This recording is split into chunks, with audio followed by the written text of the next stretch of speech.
சேரன் இந்த பழம் நழுவி பாலில் விடுற மாதிரி தனக்கு கிடைச்ச ஒரு ஆப்பர்ச்சுனிட்டியை விட்டுட்டார்.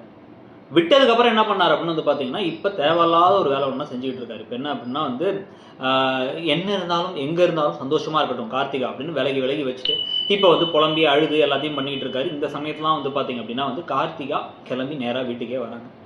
வீட்டுக்கு வந்து அவங்க வந்து மாமா அப்படின்னு சொல்லிட்டு இப்போ என்ன சொல்ல போகிறாங்க, என்னால் வந்து அவரோட வாழ முடியாதுன்னு சொல்ல போகிறாங்களா, இல்லை நான் போகிறேன் ஆனால் நீங்கள் எங்கிருந்தாலும் வாழ்க, உங்கள் நல்ல மனசுக்கு நீங்கள் நல்லா இருக்கணும் மாமா, எனக்கு உங்க கூட இருக்க தான் வாழ்க்கைன்னு நினச்சேன், நடக்காமல் போயிடுச்சு, ஆனால் ஏதோ ஒரு பொண்ணு கொடுத்து வச்சிருக்கணும்னு சொல்ல ஏற்கனவே ஒரு டாக் ஒன்று போயிட்டு இருக்கு. அதாவது வந்து சேரனோட ஒர்க் பண்ணுற அனீஷ்னு ஒரு நார்த் இந்தியன் கை இருக்கார்ல, அவரோட தங்கச்சின்னு சொல்லிட்டு ஒரு நார்த் இந்தியன் பொண்ணை கல்யாணம் பண்ணி இங்கே வீட்டுக்கு கூட்டு வர, கூட்டு வந்ததுக்கு பிறகு அந்த பொண்ணால் இந்த வீட்டுக்குள்ள குளறுபாடுகள் பிரச்சனைகள்லாம் வர மாதிரி கதை போதா அப்படிங்கிறதையும் பார்க்கணும். இதில் பல்லவனோட அம்மாவும் வந்து ஒரு நார்த் இந்தியன் லேடின்னு தான் சொல்கிறாங்க, அவங்களும் வருவாங்களா அப்படிங்கிறதையும் பார்க்கணும். ஸோ அதெல்லாம் பற்றி நீங்கள் என்ன நினைக்கிறீங்கிறத சொல்லுங்கள். சேரன் எடுத்த முடிவில் உங்களுடைய கருத்தையும் சொல்லுங்கள். தேங்க்யூ.